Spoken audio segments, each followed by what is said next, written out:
بسم اللہ الرحمن الرحیم۔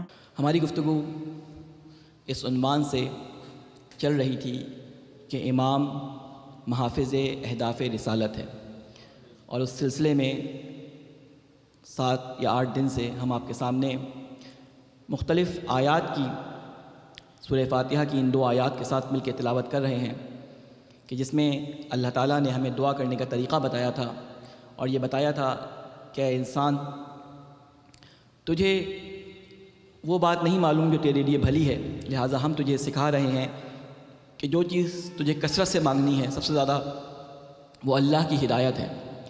کس طرف ہدایت کہتے ہیں؟ ایک ڈائریکشن کو، یعنی وہ ہدایت جو ہمیں سیدھے راستے کی طرف چلائے۔ اور اس کے نتیجے میں اللہ تعالیٰ نے، کیونکہ کچھ لوگ نئے ہیں اس لیے میں تھوڑا سا اس بات کو دوبارہ ریپیٹ کر دیتا ہوں، تو ہمارا موضوع سے متعلق یہ آیات جو ہم نے چنی تھی، ان میں ہم نے یہ بات بیان کی تھی کہ اللہ تعالیٰ نے جب یہ دعا کرنے کے لیے کہا کہ ہمیں سیدھے راستے پہ چلا، تو یہ بھی بتایا کہ کن لوگوں کے راستے پہ، وہ جن پہ تو نے اپنی نعمتیں نازل کیں، اور وہ جو مغضوب اور جو ضالین قرار پائے ان کے راستے سے ہمیں بچا۔ پھر اس کے بعد ہم نے آپ کے سامنے ایک آیت پڑھی جس میں ہم نے بتایا کہ اللہ تعالیٰ کی طرف بڑھنے کے لیے اللہ کا تقوی اختیار کرو، اور اس کی طرف بڑھنے کے لیے وسیلہ تلاش کرو۔ اسی طرح مختلف آیات آپ کے سامنے ہم بیان کرتے رہے، کیونکہ انسان، جس کے بارے میں ایک عربی مقولہ ہے کہ الانسان سمی الانسان لأنہ ینسیٰ، کہ انسان کو انسان اس لیے کہا جاتا ہے کہ یہ بھلا دیتا ہے۔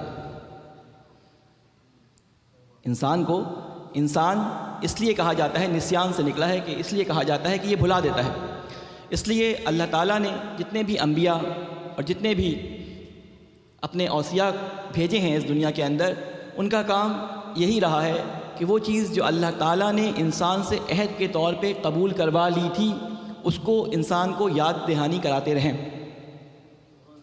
جس آیت کی، سورہ یاسین کی میں نے تلاوت کی، یہ تقریباً ہر شخص نے یہ سورہ یاسین کئی دفعہ پڑھی ہوگی، چاہے کوئی اور سورہ پڑھی ہو یا نہ پڑھی ہو، یہ سورہ آپ نے کثرت سے پڑھی ہوگی، تو یقیناً یہاں سے بھی آپ گزرے ہوں گے۔ تو اس میں اللہ تعالیٰ یہ فرما رہا ہے کہ الم احد الیکم یا بنی آدم اللہ تعبد الشیطان، کیا میں نے تم سے یہ عہد نہیں لیا تھا کہ تم شیطان کی پیروی نہیں کرو گے؟ کیوں؟ اس لیے کہ وہ تمہارا کھلا ہوا دشمن ہے۔ اس عہد کو یاد دلانے کے لیے تمام انبیاء آئے اور انسان کو یاد دلاتے رہے تم نے اللہ سے کیا کیا عہد کیے تھے۔ وہ عہد سارے قرآن مجید میں کچھ بیان کیے گئے ہیں، کچھ احادیث میں وارد ہوئے ہیں کہ اے انسان، کیا میں نے تم سے وعدہ نہیں لیا تھا کہ میں تمہارا پروردگار ہوں، شیطان کی پرستش نہ کرنا، مجھے ماننا؟ تو سب نے کہا تھا بلا، ہم آپ کو پروردگار مانتے ہیں اور تصدیق کریں گے، لیکن یہاں پہ آ کے بھول گئے۔ تو کیونکہ انسان کی اس طرح کی نیچر ہے کہ انسان بھول جاتا ہے، اس لیے تذکر دینا بار بار ہر نبی نے اس کو اپنا فرض سمجھا، ہر وصی نے اپنا اس کا فرض سمجھا، اور اس کے بعد وصی کے بعد جو علماء آئے اور لوگوں کو اللہ اور رسول اور ان اولیاء کا پیغام پہنچانا شروع کیا، تو انہوں نے بھی اس ذکر کو بار بار لوگوں کے سامنے بیان کیا کہ تمہاری ڈیوٹی کیا تھی، تمہاری ذمہ داری کیا تھی، تم کس لیے آئے تھے، یاد رکھو تمہیں اللہ نے کس لیے پیدا کیا تھا، تم سے کیا کیا وعدے کیے تھے، اور تم نے کن کن وعدوں کا اللہ سے پورا کرنے کا عہد کیا تھا۔ اسی لیے ہم بار بار جو مجالس کے اندر یہ ذکر کرتے ہیں کہ یہ کام کرو، یہ کام نہ کرو، تمہاری یہ ذمہ داری ہے، تمہاری یہ ذمہ داری نہیں ہے، یہ اصل میں اسی عہد کو یاد دلانا ہے۔ ہر کسی کا طریقہ کار اس عہد کو یاد دلانے کا علیحدہ ہوتا ہے۔ کوئی اس عہد کو فضائل اہل بیت سنا کر لوگوں کو اہل بیت سے نزدیک کرتا ہے تاکہ جب وہ اہل بیت کے نزدیک جائیں تو وہ اللہ تک پہنچ جائیں۔ کوئی اسے واعظ و نصیحت اور بیان کے ذریعے قرآن سنا کر، احادیث سنا کر لوگوں کو کوشش کرتا ہے کہ وہ اللہ تک پہنچانے میں یہ تمام چیزیں اس کی مددگار ثابت ہوں۔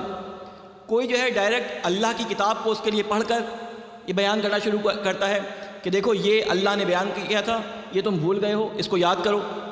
تو ہر ایک کا مختلف طریقہ ہے۔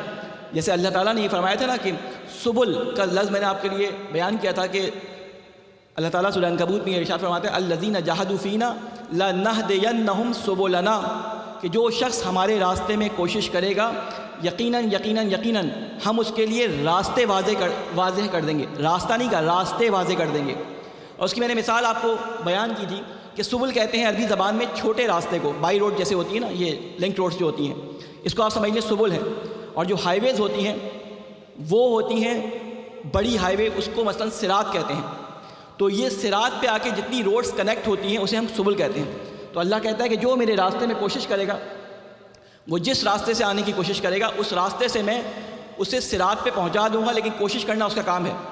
لیکن اس راستے پہ آئے جو صراط مستقیم ہے، خطوات شیطان پہ نہ جائے، یعنی ان راستوں پہ نہ جائے جو سبیل الشیطان ہیں، شیطان کے بنائے ہوئے، شیطان کے ارینج کیے ہوئے راستے ہیں. ان پہ اگر جائے گا تو اس کا اینڈ اس جگہ پہ نہیں ہوگا جو جگہ اس کو دکھائی جا رہی ہوگی. انسان کے دو ہی مقصد، دو ہی جو ہیں وہ گولز بتائے گئے ہیں، اور آج تک جتنے بھی لوگ کام کر رہے ہیں انہی دو گولز کو حاصل کرنے کی کوشش کر رہے ہیں. میں نے آپ کے سامنے ذکر کیا کہ پہلے زمانے میں زیادہ تر یہ کام صوفیہ کیا کرتے تھے، جنہیں صوفسٹ کہتے تھے، صوفسطائی. ٹھیک ہے، یہ لوگ کیا کرتے تھے؟ یہ فلاسفر ہوتے تھے. فلاسفرز کیا کرتے تھے؟ ان کا کام یہ تھا وہ یہ سوچے کہ وہ ہستی کون ہے جس نے وجود بخشا، اور وہ ہستی کون ہے کہ جو ہمیں اپنے پاس بلا رہی ہے. وہ معاد اور اپنی ابتدائی خلقت کے بارے میں ذہن میں فلسفی نظریات ڈیولپ کرتے تھے. اور انہی دو نظریات میں جو لوگ بگڑے تو مختلف قسم کے فلسفی پیدا ہونے شروع ہوئے، جنہوں نے فلسفہ شیطانی کو، فلسفہ مارکسزم کو، فلسفہ فلاں پولرزم اور اتنے سارے جو ازم آئے، یہ سارے فلسفے کے اندر بنتے چلے گئے. کبھی بھی تلوار کے زور سے کوئی مذہب نہیں پھیلا، ہمیشہ مذہب یا کوئی نظریہ جو پھیلا ہے وہ کسی فلسفے کے زور سے پھیلا ہے. جہاں بھی کسی چیز کے پیچھے کوئی بہت طاقتور فلسفہ ہوتا ہے، تلوار کے بعد اس فلسفے کا اگر آپ اس معاشرے میں امپلیمنٹ دیکھیں تو سمجھیں کہ یہ شخص یا یہ حکومت یا یہ طاقت جس نے یہ حملہ کیا تھا وہ جیت گئی ہے. چاہے وہ تلوار کے زور سے جنگ ہو، چاہے وہ سافٹ وار ہو. اگر آپ دیکھیں کہ وہ نظریات جو وہ رائج کرنا چاہتا تھا، وہ فلسفہ جو رائج کرنا چاہتا تھا، وہ فلسفہ رائج ہوتا نظر آ رہا ہے تو سمجھیں کہ وہ جیت رہا ہے. لہٰذا آنکھیں کھلی رکھنی پڑیں گی. اب وہ جنگ نہیں رہی کہ آپ کو نظر آئے کہ کہیں تلوار چل رہی ہو، کہیں پہ گولیاں چل رہی ہوں. آپ کو وہ جنگ محسوس کرنی پڑے گی، آپ کو دشمن کو پہچاننا پڑے گا. تو اس پہچاننے کے لیے اللہ تعالیٰ نے کہا کہ میں تمہیں راستے بتاؤں گا، کیونکہ تم بھول جاتے ہو، تو میں تمہیں بتاؤں گا کہ تمہیں یہ راستے کیسے یاد رہیں گے. اس راستے کو جیسے ہم امتحان میں جاتے ہیں تو ہمیں کہاں سے یاد آتا ہے؟ امتحان سے پہلے ہم کیا چیز کھولتے ہیں؟ امتحان سے پہلے ہم وہ کتاب جا کے کھولتے ہیں کہ جو ہم نے ساری امتحان سے پہلے تیاری کے لیے پڑھی ہوتی ہے. اور اگر ہمیں بھولنے لگتا ہے، ہمیں شک ہوتا ہے کہ ہم بھول رہے ہیں، تو ہم اس کتاب کو دوبارہ کھولتے ہیں اور ایک دفعہ ریویو کر لیتے ہیں. تو اللہ تعالیٰ نے کہا کہ میں نے تمہارے پاس وہ کتاب بھیج دی ہے. جب بھی تم کہیں پھنسنے لگو، جب بھی تمہاری سوئی کسی جگہ اٹک جائے اور آگے بڑھنے کو دل نہ چاہ رہا ہو، یا آگے ایسی ہرڈلز ہوں کہ تمہیں پتہ نہ چل رہا ہو کہ کس راستے سے ایگزٹ کرنا ہے، یا راستے بالکل بند نظر آئے تمہیں چاروں طرف اپنے سامنے، تو اللہ کی کتاب کیا کہتی ہے؟ توکل اللہ، اللہ پہ توکل کرو اور جو تم اپنی ڈیوٹی سمجھتے ہو اس کو انجام دو. تو میں تمہارے لیے جس طرح میں نے موسیٰ کے لیے راستہ کھول دیا تھا دریا میں، تو میں تمہارے لیے بند دروازے کھول دوں گا. میں تمہارے لیے بند دروازے کھول دوں گا. تو اللہ تعالیٰ نے وہ کتاب ہمارے درمیان بھیجی تھی. اس کتاب میں کچھ آیات آپ کے سامنے تلاوت کروں گا اور اس کو تھوڑا سا توضیح دے کے پھر انشاءاللہ آج فنڈ ریزنگ یہاں پہ ہے تو اس کے لیے میں انشاءاللہ بیچ میں وقفہ دوں گا. ایک صلوات بھیجیں محمد آل محمد.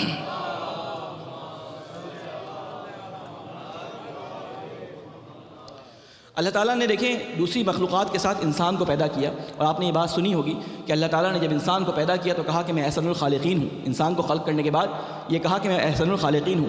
لیکن اس زمانے کے جو سائنسدان تھے، جو وہ کہتے ہیں نا کہ اس زمانے کے تمام ایلیمنٹس کے اثرات کو جانتے تھے کہ یہ ایلیمنٹ اس کا یہ اثر ہوتا ہے، یہ ایلیمنٹ اس کا یہ اثر ہوتا ہے، اس کو اگر اس طرح کریں گے تو اس میں آگ لگ جائے گی، اس کو اس طرح کریں گے تو یہ تیزابیت پیدا کرے گا.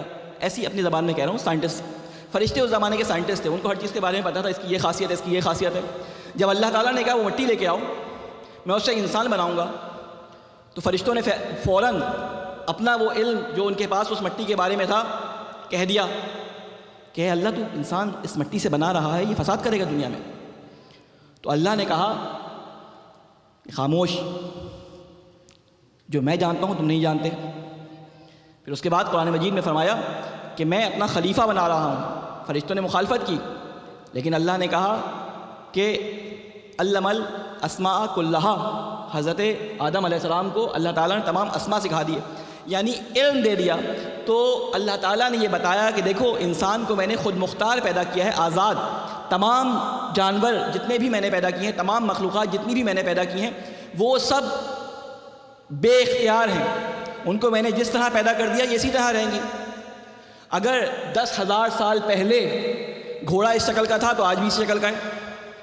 10,000 سال پہلے سونا جس طرح کا تھا آج بھی اسی طرح کا ہے۔ 10,000 سال پہلے اگر مثلا کھجور کا درخت، کھجور کا پودا کھجور نکالتا تھا تو آج بھی کھجور کا پودا کھجور ہی نکال رہا ہے۔ لیکن اللہ تعالیٰ نے انسان کو اختیار دیا اور اس اختیار کی بڑی قدر کی۔ کہا کہ یہ انسان، اس کو اختیار دیا ہے اور علم دے دیا ہے۔ یہ علم وہ چیز ہے کہ جس کی مدد سے یہ میری نشانیوں کو پہچانے گا، اور وہ دعویٰ جو تمہارا ہے کہ اس مٹی کی خاصیت یہ ہے کہ اس سے پیدا ہونے والی چیز فساد پھیلاتی ہے، تو جو علم کو اپنا سرمشق، اپنی زندگی کا مقصد، اپنے معنویت کا حصول، ہر چیز کے لیے علم کو اپنے پاس رکھے گا تو وہ فساد نہیں کرے گا۔ لیکن جس نے علم کو چھوڑا وہ فساد کرتا ہوا نظر آئے گا۔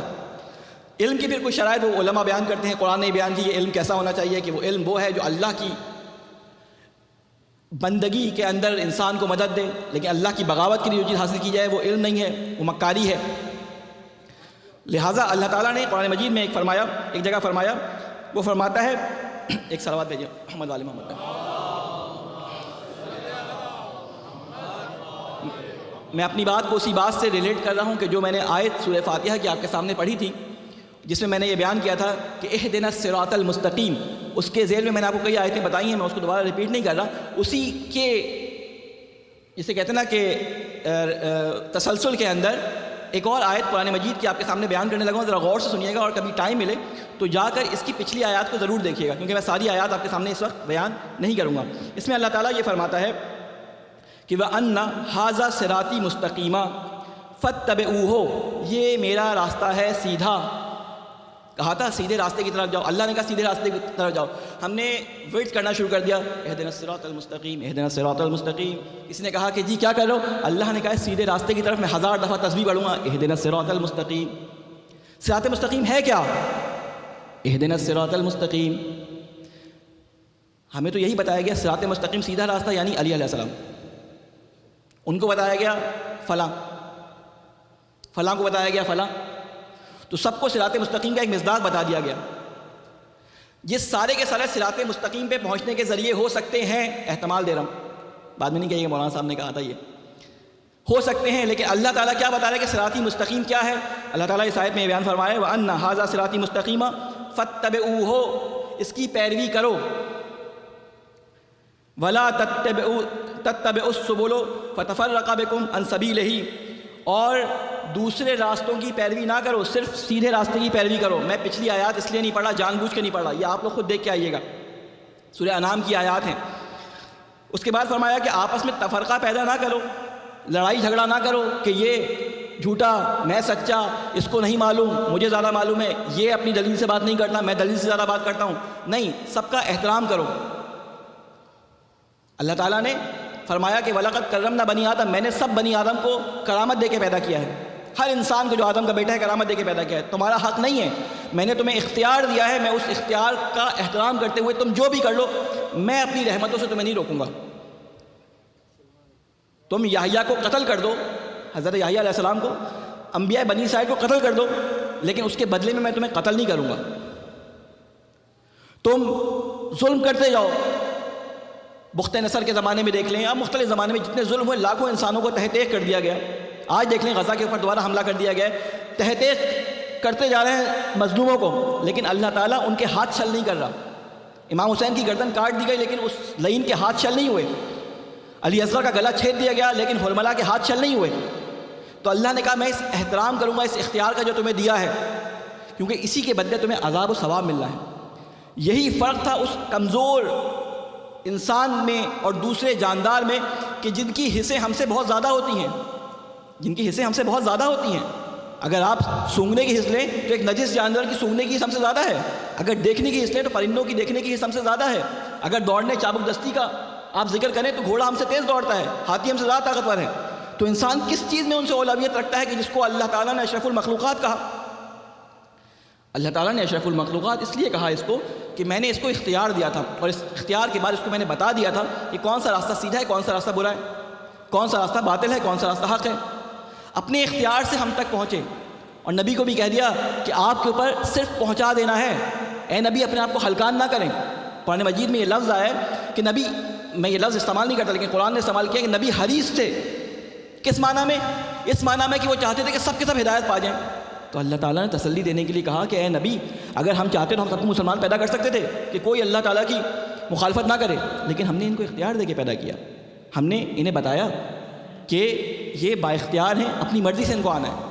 ہم نہیں چاہتے کہ فرشتوں کی طرح ان کو بلٹ ان میموری کے اندر ہر چیز رکھ دی جائے اور یہ اسی طرح کوئی عبادت کر رہا ہے، کوئی سجدہ کر رہا ہے، کوئی رکوع کر رہا ہے، اسی نہ کرتا رہا ہے ساری عمر۔ نہیں، ہم چاہتے ہیں کہ اپنی مرضی سے سارے کام کرے، تو ہم نے ان کو اختیار دے دیا۔ تو اس آیت کے اندر فرمایا کہ تم آپس میں تفرقہ نہ کرو تاکہ تم تقویٰ حاصل کر سکو۔ اب میں کچھ تھوڑا سا نمونے کے طور پہ بتاتا ہوں کہ صراط مستقیم جو بیان کیا ہے، آپ لوگ بھی جا کے دیکھیے گا کہ صراط مستقیم سے مراد کیا لیا ہے اس کے اندر۔ اس کے اندر اللہ تعالیٰ یہ بیان فرما رہا ہے، ایک صلوات بھیجیں محمد والے محمد پہ۔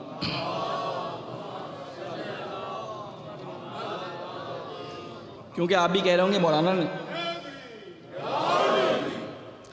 آپ بھی کہہ رہے ہوں گے مولانا روزانہ صراط مستقیم کرتے ہیں، بتاتے بھی نہیں اور کہتے بھی رہتے ہیں کہ آپ کو نہیں معلوم۔ تو میں وہ نکال کے کچھ مورد لکھ کے لے آیا ہوں، آیات آپ خود پڑھ لیجیے گا جا کے۔ سورہ انعام کی آیت نمبر 51 سے یہ شروع ہوتے ہیں، یہ آیت نمبر 153 ہے، اس سے پہلے والی جو 4 آیات ہیں وہ ضرور پڑھیے گا۔ اس میں بتایا کہ یہ کام کرو، یہ کام کرو، یہ کام کرو، یہ کام کرو، یہ کام نہ کرو، یہ کام نہ کرو، یہ کام نہ کرو، یہ صراط مستقیم ہے۔ اگر یہ چیزیں کرو گے تو صراط مستقیم یہ ہے، اپنی پسند سے نہ بنانا کہ میں نے یہ کر لیا، یہ کر لیا، یہ کر لیا تو میں صراط مستقیم پہ ہوں۔ اپنی پسند سے نہ بنا، علم حاصل کرنے کے بعد اپنے عقیدے کو، اپنے علم کو، اپنے صراط مستقیم کو چننا۔ تو اللہ تعالیٰ نے ان آیات کے اندر یہ فرمایا کہ دیکھو اے محمد، ان سے کہو کہ میں بتاؤں کہ اللہ نے کیا پابندیاں لگائی ہیں۔ قرآن مجید خود فرما رہا ہے، اللہ نے جب صراط مستقیم کہا تھا تو ہم نے اس کتاب کو بند کر کے رکھ دیا تھا اور اس کے گرد گھومنا شروع کر دیا تھا کہ اس کے اندر صراط مستقیم ہے، لیکن پڑھا نہیں تھا۔ ڈاکٹر نے نسخہ لکھ کے دیا، 4 دن بعد ڈاکٹر نے پوچھا تم تو ابھی تک بیمار ہو، کیوں؟ میں نے جو دوائی دی دکھائی نہیں، تو کہا نہیں ڈاکٹر صاحب، میں نے وہ نسخہ گلے میں لٹکا لیا ہے، روزانہ اس کو جو ہے وہ چومتا ہوں، روزانہ اس کو جو ہے آنکھوں سے لگاتا ہوں، لیکن پھر بھی صحیح نہیں ہو رہا۔ تو آپ کو پتہ ہے کیا ہوگا؟ تو اللہ تعالیٰ نے کیا فرمایا، اے محمد ان سے کہو کہ میں بتاؤں اللہ نے کیا پابندیاں لگائی ہیں۔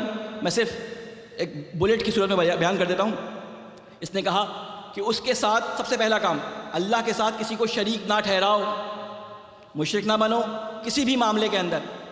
والدین کے ساتھ نیک سلوک کرو، نمبر 2۔ نمبر 3، اولاد کو مفلسی کے ڈر سے قتل نہ کرو کہ اگر اولاد ہوگی تو کھلاؤں گا کہاں سے۔ اللہ فرماتا ہے کہ میں رزق دینے والا ہوں، میں اس کو پالوں گا۔ تمہیں کس نے کھلایا؟ تمہیں کس نے بنا کیا؟ تم نے اپنی محنت سے اپنا رزق حاصل کیا تھا یا میں نے دیا تھا؟ 4تھی بات، بے شرمی کی باتوں سے پرہیز کرو۔ جو چیز اللہ کے نزدیک بے شرمی شمار ہوتی ہے اس سے پرہیز کرو، یعنی اپنی شرمگاہوں کی حفاظت کرو۔ سورہ مومنین کے اندر تمام خصوصیات بیان کی گئی ہیں۔ پھر اس کے بعد بیان کیا کہ بے خطا اور بے جرم کسی کو قتل نہ کرو، یتیم کا مال نہ کھاؤ، ناپ تول میں کمی نہ کرو، حق بات کہو، قولوا قولا سدیدا، سچی اور حق بات کہو، چاہے اس کے لیے تمہارا باپ، تمہاری ماں، تمہاری پھپھی، تمہاری دادی تم سے ناراض نہ ہو جائے، تمہارا باس تم سے ناراض ہونے کا تمہیں ڈر ہو، تب بھی سچ بات کہو اس کے سامنے جو اللہ کی طرف سے حق ہے۔ اور آخری بات کی کہ اپنے عہد کو پورا کرو۔ یہ 9 باتیں ایک ہی سیکوینس سے اللہ نے 2 آیات کے اندر بتا دی ہیں۔ اس کے علاوہ بہت ساری اور باتیں ہیں جو اللہ نے بتائی ہیں، میں ساری تو ذکر نہیں کر سکتا۔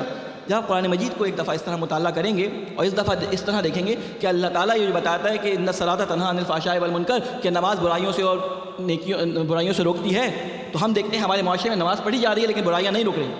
میں نے پچھلے سال ذکر کیا تھا اس بات کا، تو کیوں نہیں رک رہی؟ تو ہم قرآن سے ہی پوچھتے ہیں کیوں نہیں ہے یہ معاشرے کے اندر تبدیلی آتی ہے، کیوں معاشرے کے اندر جو ہے وہ اتنا بگاڑ ہے نماز پڑھنے کے باوجود؟ تو ہمیں نظر آئے گا اللہ تعالیٰ نے وہ اسٹیپس بیان کیے ہیں کہ کون کون سے اسٹیپس انجام دو پھر نماز پڑھو، ہم نے دیکھا ہی نہیں۔ میں دوبارہ اس کو بیان نہیں کروں گا، خود آپ لوگ صاحب علم ہیں، قرآن سب کے گھر میں نکالیں، ڈھونڈیں کہاں ہے قرآن، کہاں رکھا ہوا ہے، نکالیں اور دیکھیں اس کے اندر کہ ترجمے میں کہاں لکھا ہے کہ نماز سے پہلے یہ مراحل انجام دو پھر نماز پڑھو، تو وہ نماز ہوگی کہ ان الصلاۃ تنہی عن الفحشاء۔ تو اسی طرح اللہ تعالیٰ بیان کرتا ہے، یہ 10 باتیں بیان کرنے کے بعد کیا کہتا ہے کہ ان میں سے اکثر باتوں کو اگر آپ دیکھیں ہم اصل میں کہہ رہے ہیں نا کہ امام محافظ اہداف رسالت ہے.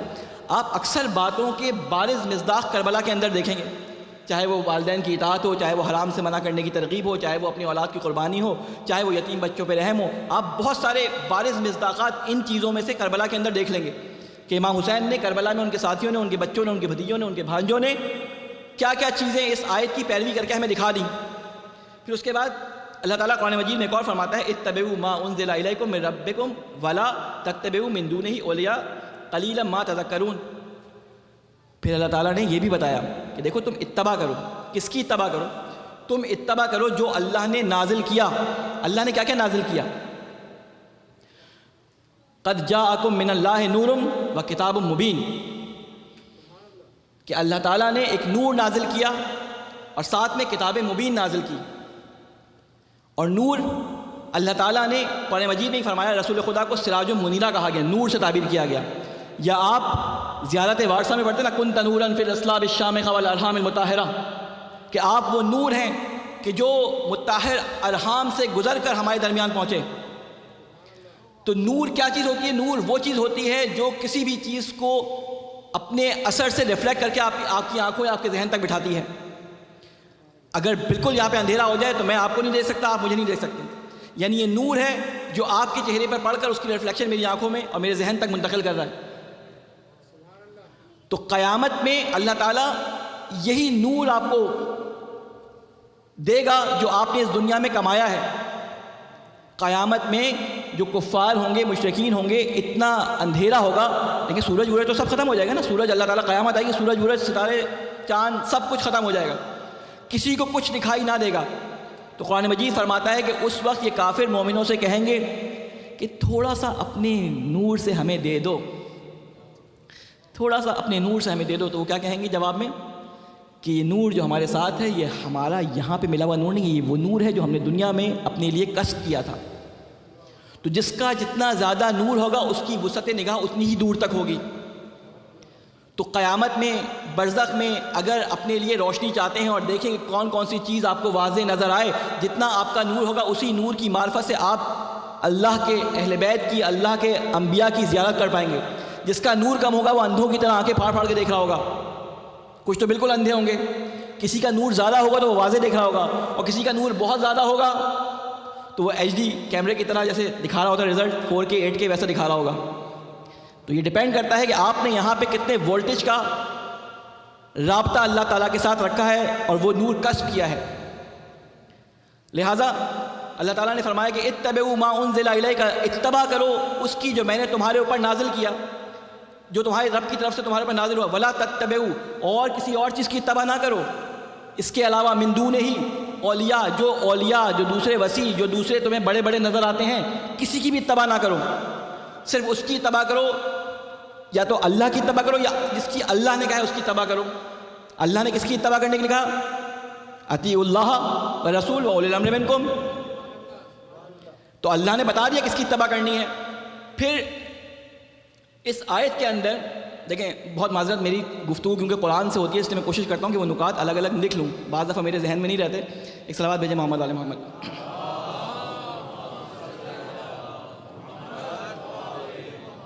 ایک اور صلوات بھیجیں محمد علی محمد.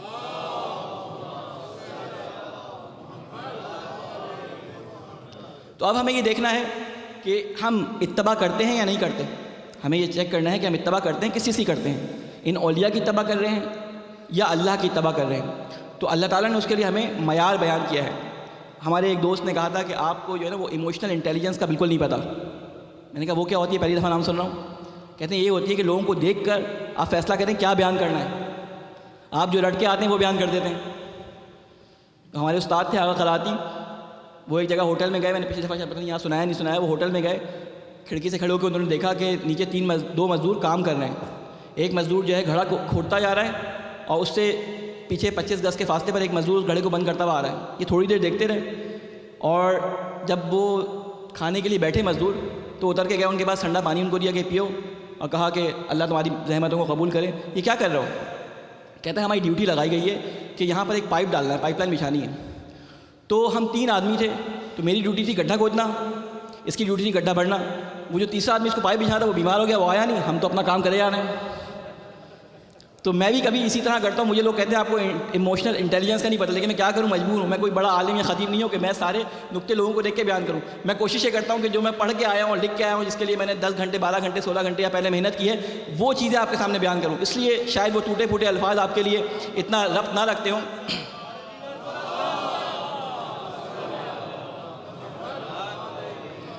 تو اللہ تعالیٰ نے یہ بتا دیا کہ اگر تم زمین پہ کچھ نہیں کر رہے, اللہ کی پیروی نہیں کر رہے, تو تم کس چیز کی پیروی کر رہے ہو؟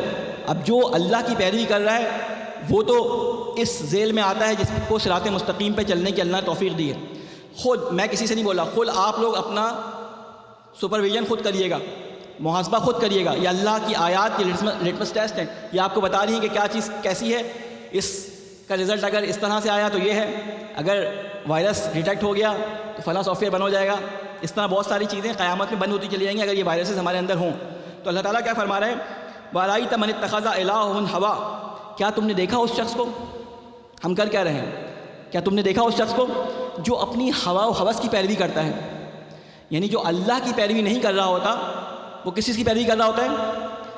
اپنی ہوا و ہوس کی. کسی سے پوچھو کس کی پیروی کر رہا ہو؟ جو ہمارا دل چاہتا ہے ہم اس کی پیروی کرتے ہیں. آپ سے کیا مطلب؟ ہمیں یہ سمجھ آتا ہے, ہماری عقل میں بات آتی ہے, اللہ نے ہمیں عقل دی, آپ کو نہیں پتہ اللہ نے کہا میں تمہیں عقل دی ہے, ہمیں یہ سمجھ آتا ہے. تو اللہ کہتا ہے کہ اگر یہ میرے احکامات کو چھوڑ کے اپنی ہوا و ہوس کی پیروی کر رہا ہے, اتباع کر رہا ہے, تو اس کو بتا دو کہ افانت تکون علیہ وکیلا, تو کیا تم ایسے شخص کو راہ راست پہ لانے کی ذمہ داری لے سکتے ہو؟ یعنی رسول کو کہہ رہا ہے کہ اگر تم دیکھو کہ لوگ اپنے ہوا و ہوس کی پیروی کر رہے ہیں تو اے رسول تم بھی ان کی ذمہ داری نہیں لے سکتے, کیونکہ یہ بات ہی نہیں سنتے اللہ کی نہ رسول کی, تو تم بھی ان کی ذمہ داری نہیں لے سکتے. ان کو چھوڑ دو, میں نے ان کو اختیار دیا ہے, میں نے ان کو یہ حق آزادی دیا ہے کہ اپنی رائے کے اوپر قائم رہیں, اور بتایا تھا کہ کس چیز کو دیکھنا ہے کس چیز کو نہیں دیکھنا. معیارات میں نے بتا دیے, تو یہ معیارات پڑھنے کے لیے ہمیں تھوڑا سا رجوع کرنا پڑے گا قرآن کی طرف. تو اللہ تعالیٰ نے یہ فرشتوں کو فرمایا تھا کہ میں نے آدم کو علم دے دیا. کس چیز کا علم دیا؟ اسماء کا. اب اس کے مصداقات جو بھی ہوں, ابھی اس سے میری بحث نہیں ہے, یعنی اسماء سے مراد تمام چیزیں دنیا کے اندر جو بھی ہیں وہ اللہ تعالیٰ کے اسماء کی صفات کا مظہر ہیں. دوسرے الفاظ میں اگر میں آپ کو بیان کروں کہ جتنی بھی چیزیں ہیں یہ کائنات اللہ تعالیٰ کی صفت خالقیت کا مظہر ہے. یہ جو لاکھوں مخلوقات دنیا کے اندر ہیں ان کو رزق پہنچ رہا ہے, کوئی بھوکا نہیں مر رہا, وہ اللہ تعالیٰ کی رازقیت کی مظہر ہے. تو جتنی بھی چیزیں کائنات کے اندر ہمیں نظر آتی ہیں وہ اللہ تعالیٰ کی صفات کا مظہر ہے. اور یہی چیز لوگ سوال کرتے ہیں کہ یہ تقویٰ کیا ہے. تو جتنی زیادہ صفات کا مظہر آپ کی ذات آئینے کے طور پہ منعکس کرے اتنے ہی آپ متقی ہیں. یعنی جتنی زیادہ اللہ کی صفات آپ کی ذات میں نظر آتی ہیں, ان کا انعکاس آپ سے ہوتا ہے, اتنے ہی زیادہ آپ کے اندر تقویٰ پایا جاتا ہے. وہی آپ کی کیٹیگری ہے. کسی نے پوچھا, ہمارے استاد سے پوچھتے تھے کہ ہمیں کیسے پتہ چلے کہ یعنی ہمارا رتبہ اللہ کے نزدیک کیا ہے. تو پاکستان میں وہ لفظ اردو میں استعمال نہیں کرتا, وہ کہتے ہیں ہمارا اسٹیٹس کیا ہے. انگلش کا لفظ بعض دفعہ عیبوں کو چھپا دیتا ہے, ورنہ وہ کہتے تھے کہ اگر تمہیں دیکھنا ہو کہ تمہاری اوقات کیا ہے تو وہ کہتے تھے یہ دیکھو کہ تم دعا کیا مانگتے ہو. اللہ سے جو دعا مانگتے ہو یہی تمہارا اسٹیٹس ہے. میں دوبارہ نہیں بولتا. ایک صلوات بھیجیں محمد علیہ.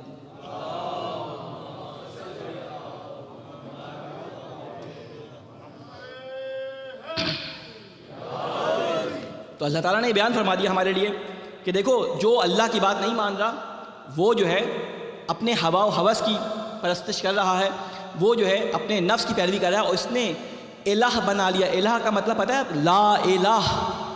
آپ نے کیا پڑھا تھا؟ ایک صلوات بھیجے محمد والے محمد.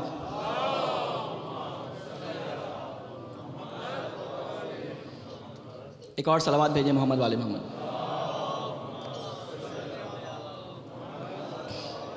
میرے خیال ہے میں اس بات کو کمپلیٹ کر کے جو فنڈ ریزنگ کے لیے شروع ہونا ہے سلسلہ, اس کو میں اس کے لیے بریک لیتا ہوں. بس یہ سن لیں, پھر اس کے بعد آپ کو میں پھر اس کے بعد زحمت دوں گا باقی عرائض کے لیے.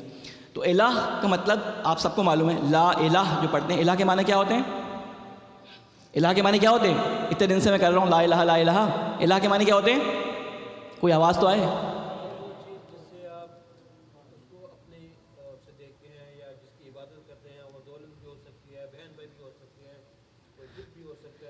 ایگزیکٹلی الہ کے معنی ہوتے ہیں معبود کے, یعنی جس کی آپ عبادت کریں.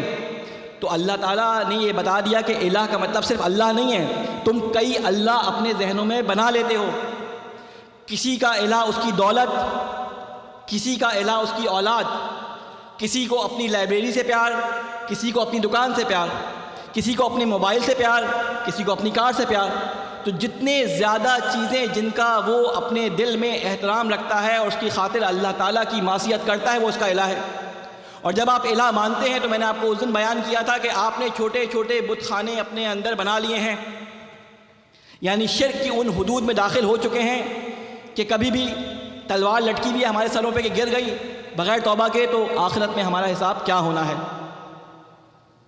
تو ہر وقت اللہ سے یہ دعا کیا کریں کہ اے اللہ، وہ چیزیں جو میں جان بوجھ کر شرک کر رہا ہوں ان سے توبہ کرتا ہوں، اور وہ چیزیں جن کا مجھے نہیں معلوم مجھے معلوم کرنے کی توفیق دے کہ یہ شرک کی حدود میں آتی ہیں اور تیرے ساتھ کسی کو تیری کبریائی میں شامل کرنا ہے، اس سے میں پناہ مانگتا ہوں کہ تو مجھے اپنی پناہ میں لے لے، تاکہ اللہ آپ کو وہ نشاندہی کر دے کیا چیز شرک میں آتی، کیا چیز شرک میں نہیں آتی۔ اس کے لیے آپ کو اللہ کی کتاب کی طرف رجوع کرنا پڑے گا۔ صلوات بھیجیں محمد والے محمد میں۔ بس میں اپنے منتظمین سے کہوں گا کہ جو فنڈ ریزنگ کا کام ہے اس کو شروع کریں، اور آپ لوگوں سے بھی درخواست ہے، کل میں ساری تمہید باندھ چکا آپ لوگوں کے سامنے کہ فنڈ ریزنگ کی، آج میں دوبارہ اس تمہید کو نہیں مانوں گا کہ یقیناً آپ کو وہ وعدہ یاد ہوگا۔ وہ ہمارے ایک دوست تھے، ایک منٹ کے لیے بس یہ واقعہ سن لیں، اس کے بعد بطور مزہ کہ آپ اس ماحول سے نکل آئیں کہ ہمارے ایک دوست تھے، وہ کسی گاؤں کے اندر مجلس پڑھنے کے لیے گئے، رمضان میں درس دینے کے لیے گئے، اور درس دینے کے لیے پہلے دن بیٹھے تو گاؤں کے چودھری صاحب وہاں بیٹھے ہوئے تھے۔ تو انہوں نے جب درس پڑھ دیا تو لوگوں کو بڑا اچھا لگا، چودھری صاحب کو بھی بڑا اچھا لگا۔ انہوں نے کہا مولانا صاحب ایک چاول کی بوری میری طرف سے۔ تو مولانا صاحب بڑے خوش ہو گئے اور انہوں نے بڑا زور لگا کہ 30 دن جو ہے وہ درس پڑھ دیا۔ جاتے وقت عید سے پہلے چاند رات والے دن چودھری صاحب کے پاس آئے اور کہنے لگے کہ چودھری صاحب وہ میں جا رہا ہوں۔ انہوں نے کہا ٹھیک ہے جی، بہت شکریہ، بہت مزہ آیا۔ ان کا ان کو چودھری صاحب کو یاد ہی نہیں آیا، پھر آئے، کہتے ہیں اگلی دفعہ میں اور محنت کر کے آؤں گا۔ کہتے ہیں جی جی بالکل بالکل، آپ اگلی دفعہ آئیے گا، ہم آپ کو اور اچھا استقبال کریں گے۔ اب چودھری صاحب کو تو یاد ہی نہیں آ کے دے رہا، تو انہوں نے کہا چودھری صاحب وہ آپ نے چاول کی بوری کا کہا تھا کل، تو کل کی وجہ سے میں آپ کو کہہ رہا ہوں کل کی بات بھول نہ جائے۔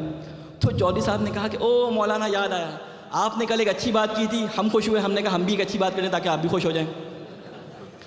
تو اسی کے ساتھ ایک صلوات بھیجیں محمد والے محمد پہ۔ اور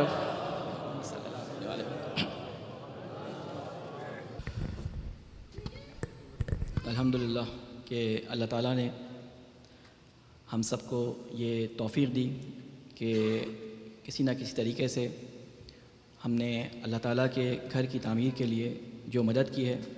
اللہ تعالیٰ آپ کے دیے ہوئے پیسوں کو یا ان کی تعداد کو نہیں دیکھتا، بلکہ اللہ تعالیٰ ان نیتوں کو دیکھتا ہے جو اس پیسے کے پیچھے آپ کے دل میں ہوتی ہے۔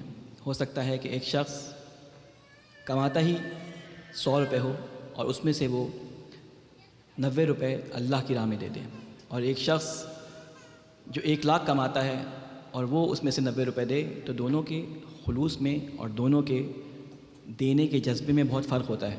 لہٰذا یہ نہ دیکھیں کس نے کتنے پیسے دیے اور کس نے کتنے زیادہ پیسے دیے، بلکہ یہ دیکھیں کہ اس کے پیچھے جو اس کا خلوص تھا، چھوٹے چھوٹے بچوں نے، بوڑھوں نے، خواتین نے جو پیسے دیے، اللہ تعالیٰ ان سب کے خلوص کو ان کے دلوں میں باقی رکھے۔ اور اللہ تعالیٰ سے یہ دعا ہے کہ اللہ تعالیٰ ان کے مال میں، ان کی اولاد میں، ان کے رزق میں برکت عطا فرمائے۔ ایک صلوات بھیجیں محمد والے محمد۔ ہماری گفتگو چل رہی تھی اس بات پہ کہ اللہ تعالیٰ نے یہ ذکر نازل کیا اور اللہ تعالیٰ نے اس کے اندر ہمیں وہ تمام چیزیں بیان کر دیں کہ جس کو دیکھتے ہوئے ہم اللہ تعالیٰ کی اس صراط مستقیم پر، اس سیدھے راستے پر چل سکتے ہیں، تاکہ ہم ان انعام یافتہ لوگوں میں شامل ہو جائیں کہ جن میں شامل ہونے کے لیے اللہ نے ہمیں دعا کرنے کے لیے کہا ہے۔ اور اسی سلسلے میں ہماری گفتگو اور بحث جاری تھی، اور کل ہم نے آپ کے سامنے یہ بات بیان کی تھی کہ اللہ تعالیٰ نے قرآن مجید میں تقریباً 6236 آیتیں جو بیان کی ہیں، 6236 جو آیتیں بیان کی ہیں، ان آیات میں سے کچھ آیات احکام کی ہیں، کچھ آیات اخلاق کی ہیں، اور کچھ آیات اللہ تعالیٰ نے اپنی نشانیوں کی توجیہ میں، توضیح میں، ان کی خلقت کے بیان میں، ان کے بتانے میں کہ ان کو میں نے کس طرح خلق کیا، اس کے بارے میں اللہ تعالیٰ نے بیان کی۔ اور پھر اس کے علاوہ واقعات اور قصے ہیں جو مختلف انبیاء اور قوموں کے اس میں بیان کیے گئے ہیں۔ اس کے سلسلے میں میں نے آپ کو یہ کہا تھا کہ ہم نے اپنا جو امتحان سوچ رکھا ہے، جو اللہ تعالیٰ ہر لمحے ہم سے لے رہا ہے، ہم نے کچھ 5 یا 6 یا 8 سوالوں کو اپنا مورد نظر ٹھہرا کر انہی 5-6 سوالوں پر محنت جو ہے وہ کرنی شروع کی ہوئی ہے، اور اس میں ہم محنت بھی کر رہے ہیں۔ ہمیں خود نظر آتا ہے کہ ہم فلاں کام میں بہت زیادہ محنت کر رہے ہیں، کیونکہ اللہ اس سے ہمارا سوال کرے گا، اللہ اس کے بارے میں ہم سے پوچھے گا۔ لہٰذا اللہ تعالیٰ نے جو فرض ہمارے اوپر رکھے ہیں ان میں سے ایک فرض اللہ تعالیٰ قرآن مجید میں سورہ قصص کے اندر یہ ارشاد ہے کہ آیت نمبر 28 ہے، ضرور آپ جا کے دیکھیے گا کہ جہاں اللہ کے ہر فرض کے پیچھے ہم دوڑتے ہیں اور ہر فرض کو معلوم کرنے کی کوشش کرتے ہیں کہ معلوم ہو جائے کہ اللہ نے ہمارے اوپر واجب کیا ہے، تو ہماری کوشش یہ ہوتی ہے، ہر مسلمان کی، ہر مومن کی یہ کوشش ہوتی ہے کہ وہ اس کو پورا کرے۔ تو اللہ تعالیٰ رسول سے خطاب کرتے ہوئے یہ بیان کر رہا ہے کہ ان الذی فرض علیک القرآن لرادک الی معاد، اے رسول ہم نے تمہارے اوپر قرآن کو فرض کیا ہے، اے رسول ہم نے تمہارے اوپر قرآن کو فرض کیا ہے، تو کیوں یہ واجب ہم سے چھوٹا ہوا ہے اور کیوں ہم نے یہ سوچ لیا ہے کہ اس کا ہم سے سوال نہیں کیا جائے گا، جبکہ سورہ فرقان کے اندر اللہ تعالیٰ یہ بات بیان کر چکے ہیں۔ میں ہر دفعہ اس بات کو بیان کرتا ہوں اور ہر دفعہ لوگ کہتے ہیں کہ مولانا آپ ہر دفعہ اس کا، جسے کہتے ہیں نا کہ آپ اس کی دم پکڑ کے بیٹھ جاتے ہیں، نعوذ باللہ، اس طرح سے مثلا مجھے لوگوں نے کہا ہے کہ آپ ہر دفعہ کیوں یہ باتیں بیان کرتے ہیں؟ تو اللہ تعالیٰ نے قرآن میں حکم دیا ہے کہ اے انسان یہ ذکر، جسے قرآن سے تعبیر کیا گیا کہ یہ ذکر اسی لیے ہے کہ تمہاری بھولی ہوئی باتوں کو تمہیں یاد دلا دیں۔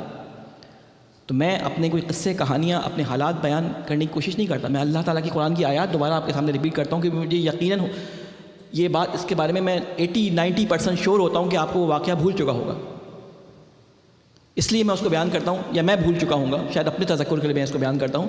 تو اللہ تعالیٰ نے سورہ فرقان کے اندر یہ ارشاد فرمایا تھا کہ دیکھو یہ قرآن جو تمہارے اوپر فرض کیا ہے، اے رسول ان کے اوپر جو آفت آئے گی وہ اسی وجہ سے آئے گی کہ انہوں نے قرآن کو چھوڑ دیا، اور جو اللہ کے ذکر کو چھوڑ دیتا ہے میں اس کے ساتھ ایک شیطان لگا دیتا ہوں۔ آپ کو معلوم ہے کہ قرآن چھوڑنے کا نقصان کیا ہوتا ہے؟ قرآن چھوڑنے کا نقصان یہ ہوتا ہے کہ جو بھی اللہ کے ذکر سے منہ پھیرتا ہے، اللہ تعالیٰ قرآن مجید میں فرماتا ہے، یہ کوئی روایت نہیں ہے کہ آپ بولیں کہ اس کا راوی ضعیف تھا یا اس کا وہ جو ہے وہ محل اشکال ہے اور یوں ہے فلانا دھماکہ یہ ٹکرا رہی ہے، نہیں، قرآن مجید میں فرماتا ہے کہ جو بھی اللہ کے ذکر سے دوری اختیار کرتا ہے اللہ تعالیٰ ایک شیطان کو اس کا رفیق قرار دے دیتا ہے، یعنی یہ شیطان ہر وقت اس کے ساتھ لگا رہتا ہے جو اسے جہنم تک لے کے جاتا ہے۔ اور اللہ کا ذکر کیا ہے؟ اللہ کا ذکر اللہ کی وہ آیات ہیں جو اللہ تعالیٰ نے قرآن مجید میں ورڈز کی صورت میں بھیجی ہیں۔ اللہ کا ذکر وہ آیات ہیں جو اللہ تعالیٰ نے انسانی شکلوں میں بھیجی ہیں۔ اللہ تعالیٰ کا ذکر وہ آیات ہیں جو اللہ تعالیٰ نے اس کائنات کے اندر خلق کر کے کہا کہ یہ میری آیات ہیں، یہ دن و رات کا آنا جانا، یہ درختوں کا اگنا، یہ بارش کے بعد بہار کا آنا، یہ سب میری آیات ہیں۔ تو اللہ تعالیٰ کہتا ہے کہ میں نے تمہیں بھیجا ہی دنیا میں اس لیے ہے کہ تم ان آیات کا علم حاصل کرو، ان کا علمی احاطہ کرو، ان کے اوپر اپنا، جسے کہتے ہیں نا ایجوکیشن کا، اپنے علم کا سارا زور لگا دو۔ اگر تم یہ نہیں کر رہے تو گویا تم دنیا میں کچھ بھی نہیں کر رہے۔ یہ میرے اپنے جملے نہیں ہیں، یہ میرے اپنے جملے نہیں ہیں، اللہ تعالیٰ قرآن مجید میں فرماتا ہے۔ ایک صلوات بھیجیں محمد والے محمد پہ۔ آپ کہہ رہے ہوں گے پتہ نہیں قرآن کی کون سی دوسری جلد ہے، یہ نئی نئی باتیں کر رہے ہیں۔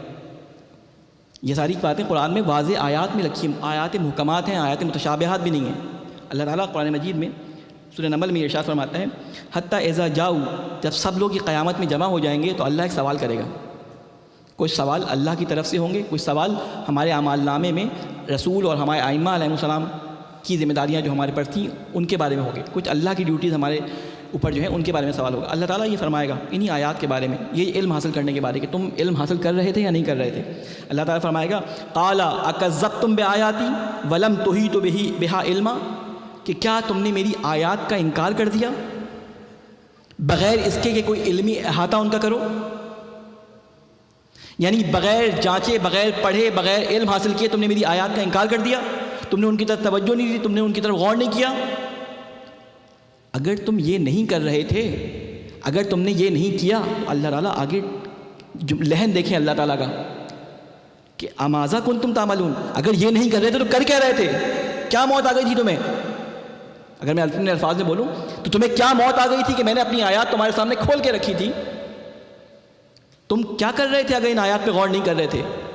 عرب کے زمانے میں ان کے سامنے ایک آئیڈیل، ایک چیز جو ان کے لیے بہت فائدہ مند تھی، میں نے ان کو نشانی کے لیے بتایا، انہوں نے غور کیا، جس نے غور کیا اس نے حکمت پالی۔ ایک سادی سی مثال جو عرب معاشرہ سمجھ سکتا تھا، افلا ينظرون الى الابل كيف خلقت، کیا تم نے نہیں دیکھا کہ اس اونٹ کی خلقت میں میں نے تمہارے لیے کیا نشانیاں رکھی ہیں؟ کچھ نے تو اس کو صرف اپنے وقتی فائدے کے لیے سمجھا، لیکن وہ ایک سمبل تھا، وہ ایک بات تھی جو اس وقت کے آدمی کے ذہن میں آ سکتی تھی۔ لیکن کچھ باتیں تھیں جو آج ہمارے ذہن میں آ سکتی ہیں۔ اگر کوئی شخص حوضے میں جا کر علم حاصل کرتا ہے تو وہ صرف 2 علوم کی طرف توجہ دیتا ہے۔ جیسے آپ عالم کہتے ہیں، صرف اپنی اصطلاح میں عالم اس کو سمجھتے ہیں، وہ صرف 2 چیزوں کے بارے میں علم حاصل کرتا ہے بیسیکلی، ایک علم فقہ اور ایک علم اصول، اور ان کی مدد سے وہ، اور قرآن تو ساتھ ساتھ تفسیر ہوتا ہے، اور ان کی مدد سے وہ قرآن کی آیات میں سے اللہ کے احکامات کو چنتا ہے، قرآن کی لکھی ہوئی آیات میں سے۔ اور ایک ہے علم فزکس، علم کیمسٹری، جو اللہ تعالیٰ کی ان آیات کو جو اللہ تعالیٰ نے چاروں طرف پھیلائی ہوئی ہیں، ان میں جو پی ایچ ڈی کرتا ہے، ان میں جو ریسرچ کرتا ہے، ان میں جو مجتہد ہوتا ہے، اس کو آپ عالم نہیں کہتے۔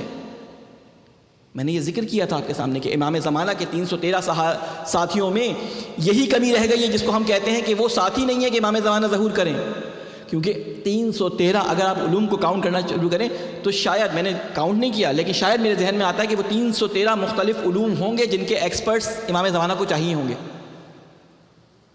اب آپ دیکھنا شروع کر دیں کہ اللہ تعالیٰ نے کس کس چیز کو اپنی نشانی قرار دیا ہے، اس پہ آج سے آپ عہد کر لیں کہ ہم، ہمارے آنے والے بچے، ان کو اس کی طرف ترغیب کریں گے کہ اس فیلڈ میں جاؤ، اس فیلڈ میں آگے ڈاکٹریٹ کرو، اس فیلڈ میں آگے ترقی کرو۔ کیوں؟ اس سے کل امام آئیں گے، ان کو اس فیلڈ کے بندے چاہیے ہوں گے۔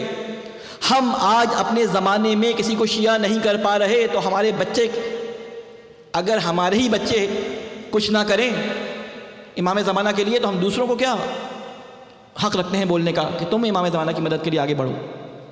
گو کہ لوگ آئیں گے، لوگ ہماری باتوں کی وجہ سے امام زمانہ کی طرف نہیں آئیں گے، لوگ ان کے ہیبت، ان کے علم، ان کے جلال، وہ چیزیں جو ظاہر ہوں گی ان کے ساتھ، اس کی وجہ سے امام زمانہ کی طرف آئیں گے۔ شیعہ کبھی اس خوش فہمی میں نہ رہے کہ امام زمانہ صرف ان کے، ہر قوم میں ایک تصور ہے سیویئر کا، اور وہ سیویئر کوئی اور نہیں ہے، وہ ایک ہی ذات ہے، وہ وہی ہمارے امام، جن ہماری خوش قسمتی ہے کہ ہمارے امام ہیں وہ، لیکن ہماری ملکیت نہیں ہے۔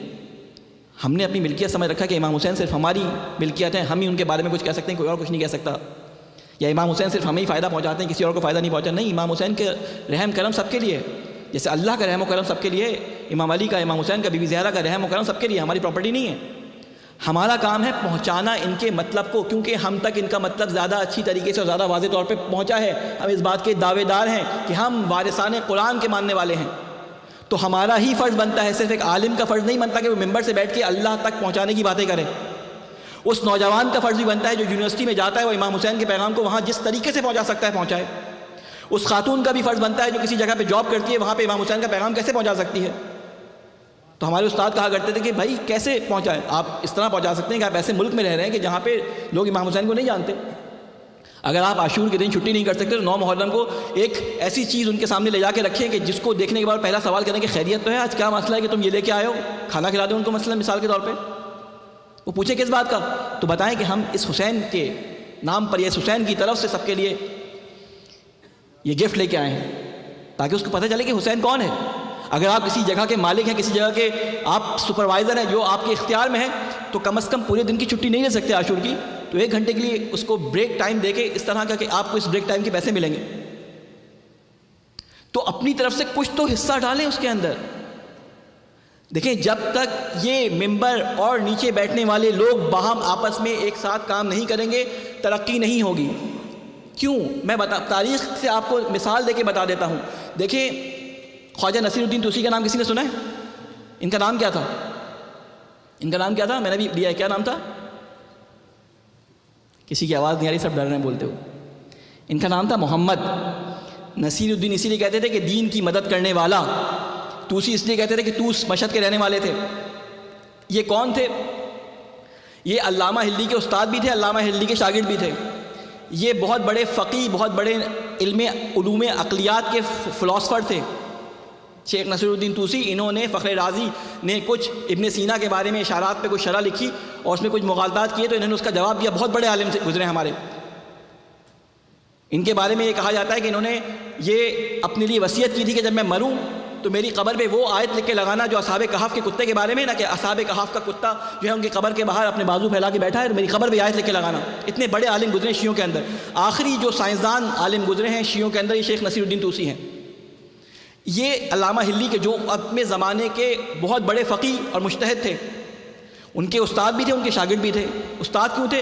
یہ ان کو علوم عقلی سکھاتے تھے اور علامہ ہلی ان کو فقہ و اصول سکھاتے تھے۔ تو جب یہ ملتے ہیں تو معاشرے کے اندر وہ قرون جن کے بارے میں آپ فخر کرتے ہیں کہ شیخ بہائی اور میر داماد اور فلاں جیسے ایسے علماء پیدا ہوئے تھے جو سائنسدان بھی تھے، جو عالم بھی تھے، جو سب تھے، وہ اسی لیے ہوتے ہیں کہ ایک یونیورسٹی کا پڑھنے والا اور ایک مدرسے کا پڑھنے والا جب آپس میں کوآپریشن کر کے ساتھ چلتے ہیں تب جا کے ترقی ہوتی ہے۔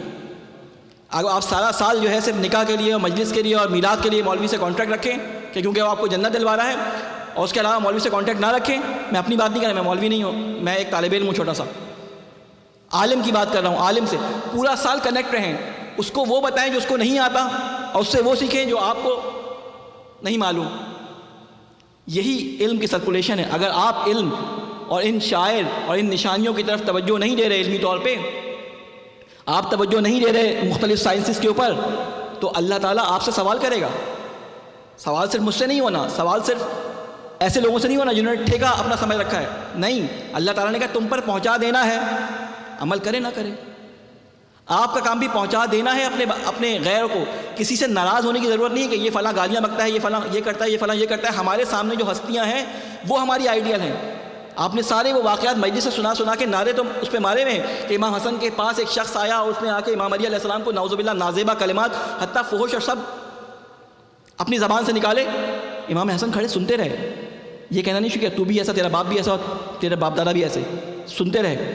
وہ اخلاق تھا امام حسن کا، جب سب جو اس کو فیڈ کیا گیا تھا خالی کر دیا۔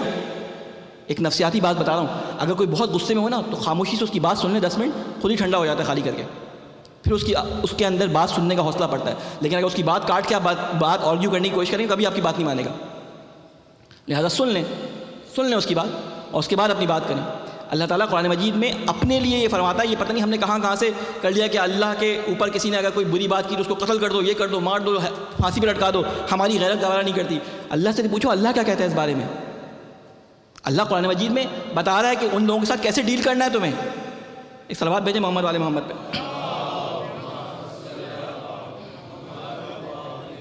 ایک اور صلوات بھیجیں محمد والے۔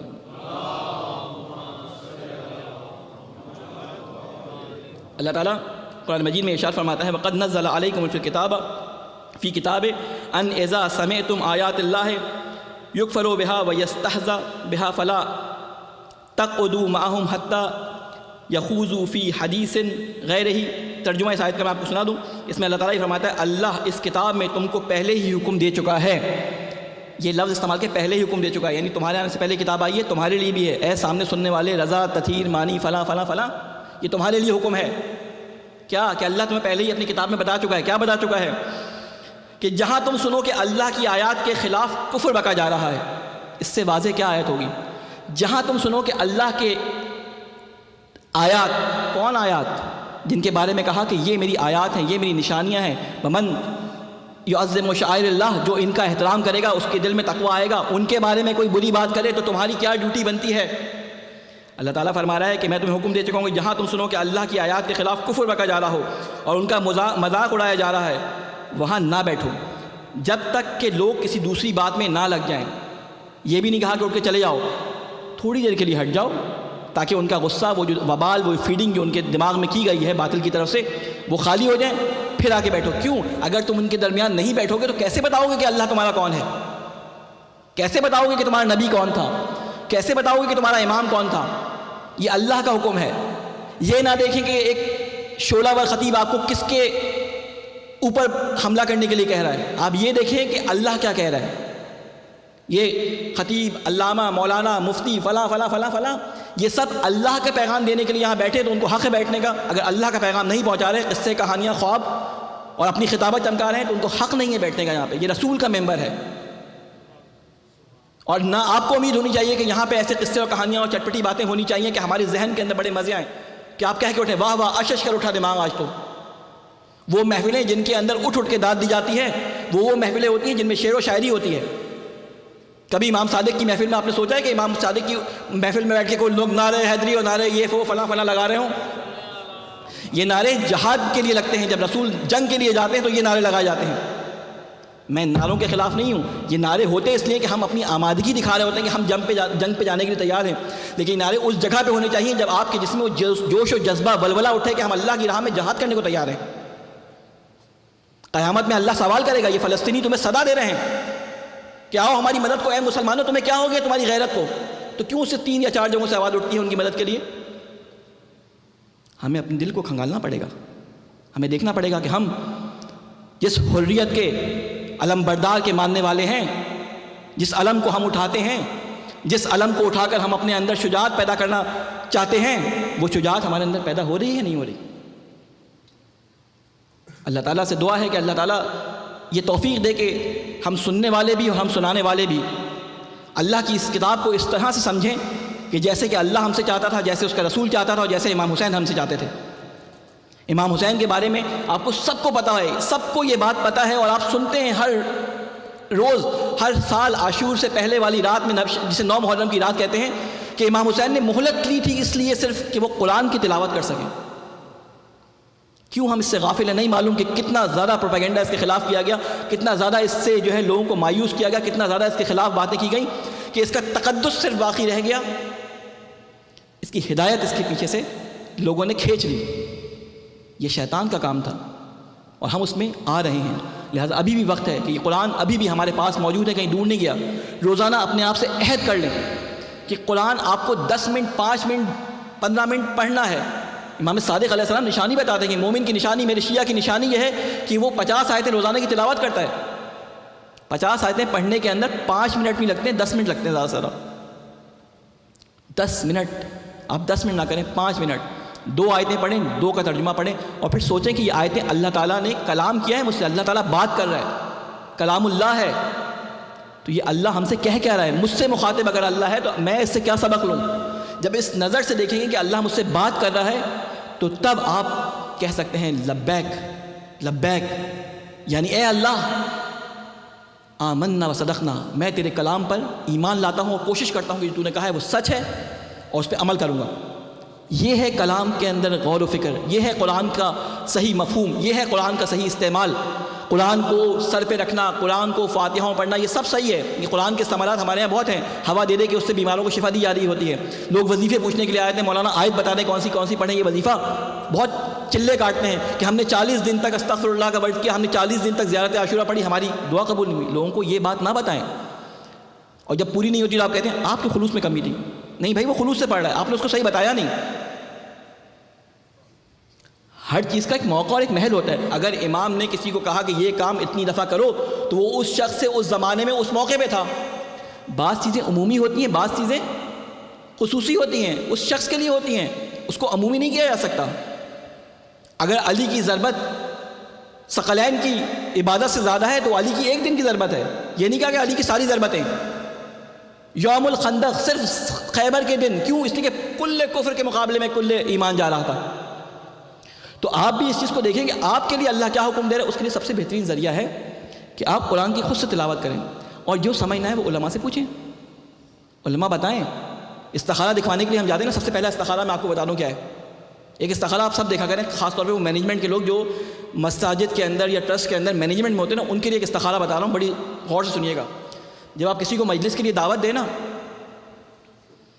تو آپ اس کے پاس جائیں کہ مولانا بڑا آپ کا چرچا ہے، بڑا آپ کا شور ہے، اور میں چاہتا ہوں آپ کو جو ہے وہ اپنے سینٹر میں، اپنی مسجد میں مجلس پڑھواؤں، لیکن بس میں چاہ رہا ہوں کہ اللہ کی مرضی بھی شامل ہو جائے۔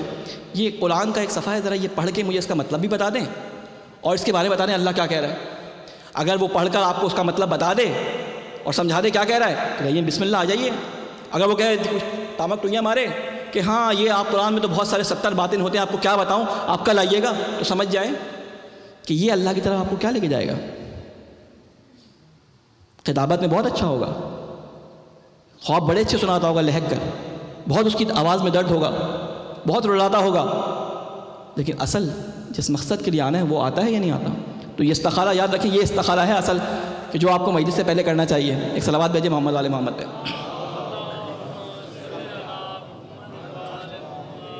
بہرحال آج ٹائم بہت ہو گیا اور مومنین یقیناً تھکے ہوئے ہوں گے. آج ہمارے فنڈ ریزنگ کی وجہ سے ٹائم ذرا لمبا ہو گیا, اس کے لیے معذرت چاہتے ہیں. آج جس ہستی کا ہمیں ذکر کرنا ہے کہ جس کے لیے ہم جمع ہوئے ہیں اور انتظار کرتے ہیں, جس کی قسمیں دے کر, جس کا ذکر کر کے ہم اپنے بچوں کے اندر, اپنے جوانوں میں بہادری کا جذبہ پیدا کرتے ہیں, آج اس کے لیے ہمیں امام حسین علیہ السلام کو, بی فاطمہ کو پرسہ دینا ہے. اور آپ کے ذہنوں میں آ گیا کہ ہم 8 محرم کو, یہ رواج ہے پورے ہندوستان بر صغیر کے اندر کہ حضرت عباس علیہ السلام کے مصائب پڑھے جاتے ہیں. عموماً حضرت عباس کے مصائب میں ہم حضرت عباس کی ان چیزوں کے بارے میں معلوم نہیں کر پاتے, کیونکہ مصائب میں جب ہم شروع کرتے ہیں تو ہمیں معلوم نہیں ہوتا کہ عباس اصل میں کون ہے. ہمیں عباس کربلا کے علاوہ معلوم نہیں ہوتے.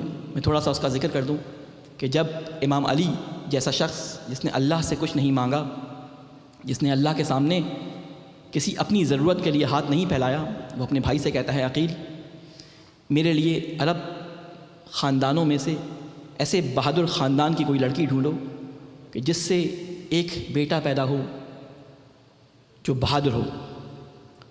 اور جب ام البنین سے آپ کی شادی ہوئی اور حضرت عباس کو آپ کی گود میں لیا گیا, جب حضرت عباس متولد ہوئے آپ کی گود میں لیا گیا, تو مولا علی نے آپ کو اپنی گود میں لیا اور کان میں کچھ کہا, اذان دی اور کان میں کچھ کہا.